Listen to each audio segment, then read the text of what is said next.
Hello guys, welcome to yet another wonderful session of learning with Prepclass. My name is Tutor Olalekon Israel, your Prepclass English tutor, and I am super excited to have you join me in today's session of learning. Now, in today's session, we will be answering questions from the Jamb English 2015 past question. Remember, the purpose of this session is to help you prepare for your forthcoming Jamb examination. So, without wasting much time, take a moment to subscribe to this channel, turn on the post notification so you can be notified whenever we upload any new content. Alright, let's begin. Now, for question 1 to 5, we have a comprehension passage. So, we are going to read this comprehension passage and use it to answer questions 1 to 5. Are you ready? Alright, let's read. They hung around together, the boys from the school up on the hill. School was over. They were expecting the result. 1 or 2 got teaching job on St. Albans College. It is one of the post-war secondary schools that sprang up in the city because serious people felt the education need of the country and possessed a sharp nose for smelling quick money. Boys from up country who were eager to learn, whose parents had a little money but who could not get into the big school like Achimota and Mfatsipim in Cape Coast, rushed to the new schools, secured lodgings with distant relatives and bought for a relatively cheap amount some sort of education. His friend Sammy was the history master from Form 1 to 5 and was also in charge of sports in the distant hope that the school would one day get its own playing field near the mental hospital. There were 600 students who were all-day boys. Classes were held in Dr. Dodu's house. The house was originally built by a man of wealth and a large family.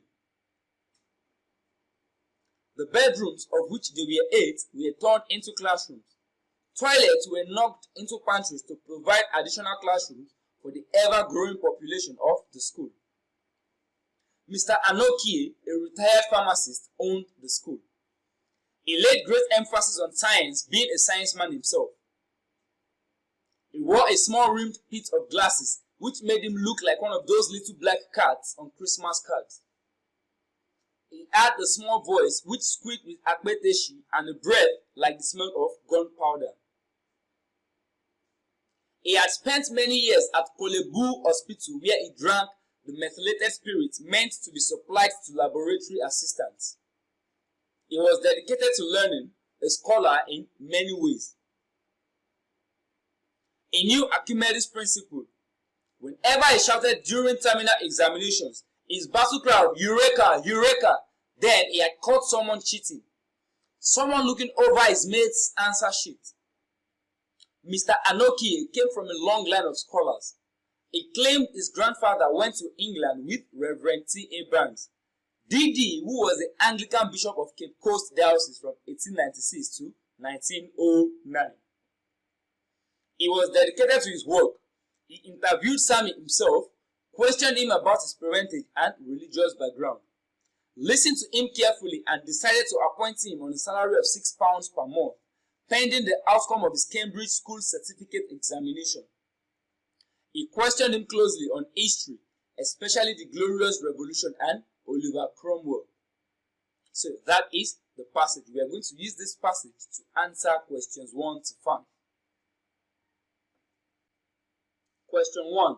Mr. Anokie would shout Eureka, option A, after he had drank methylated spirit. Option B, to show that he knew Archimedes' principle. Option C, whenever he caught a boy cheating during examination. Option D, in order to frighten the boy. Why does Mr. Anokie shout Eureka? Now, let's go back to an excerpt in the passage. Whenever he shouted during terminal examinations, his battle cry of Eureka! Eureka! Then he had caught someone cheating.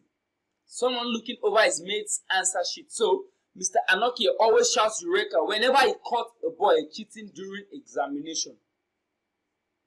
Moving on to question 2. Boys who went to St. Albans College were those who dash. Boys who went to St. Albans College were those who A, could easily have gone into either Achimota or Mfatsipim if they wanted. B, for some reasons were not admitted into schools like Achimota or Mfantsipi.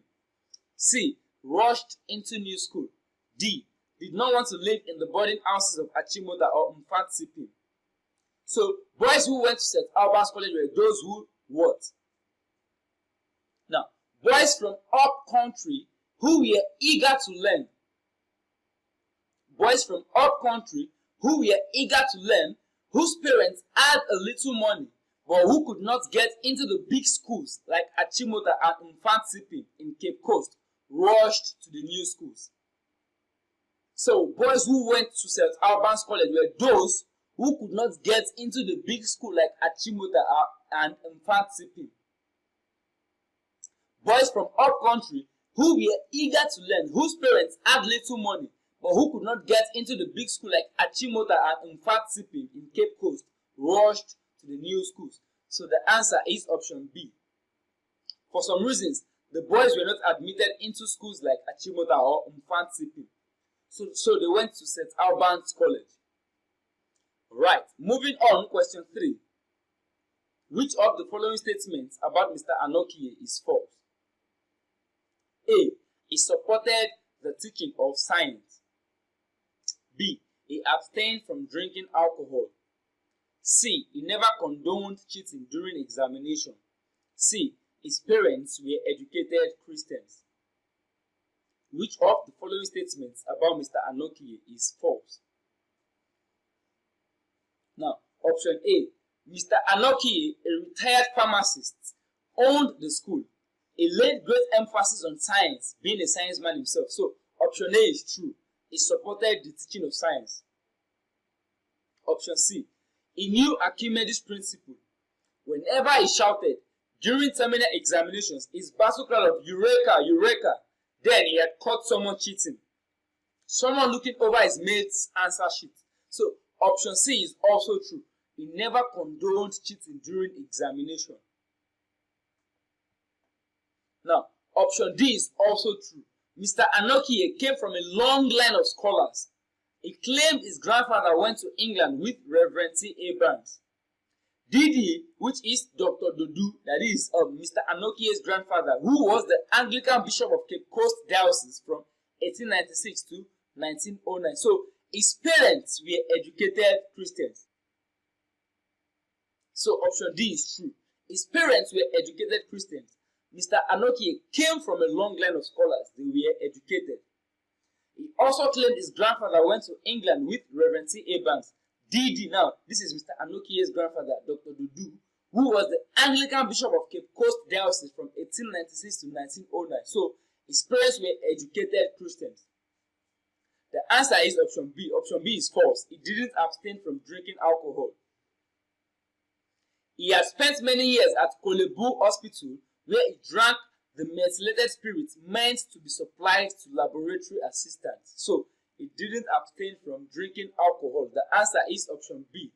Option B is false about Mr. Anokie. He abstained from drinking alcohol. This is false. Alright, moving on, question 4. St. Albans College was founded because A. The war was over. B. There was no other college in the country. C. Founding a college requires quick money. So, why was St. Albans College founded? Now, let's read an excerpt from the passage. They hung around together, the boys from the school up on the hill. School was over. They were expecting the results. One or two got teaching jobs on St. Albans College.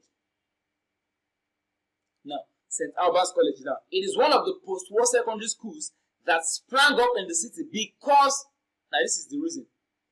It is one of the post-war secondary schools that sprang up in the city because serious people felt the educational need of the country. Serious people felt the educational need of the country and possessed a sharp nose for smelling quick money. So, looking at the options we have here, the answer to this question is not available there. The war was over. Option B, there was no other college in the country. Option C, founding a college requires quick money. No. St. Albans College was founded because it is one of the post-war secondary schools that sprang up in the city because Serious people felt the educational need of the country. Serious people felt the educational need of the country and possessed a sharp nose for smelling quick money. So the answer is not available in the options. I've given the answer to this question. Serious people felt the educational need of the country and possessed a sharp nose for smelling quick money. Alright, question 5. We know St. Albans College was in the pioneering state because A. It didn't even have a playing field. B. Only pupils of poor homes were admitted into it. C. All students were day boys. D. Mr. Anokie owned it. Now, what does it mean to be in the pioneering state?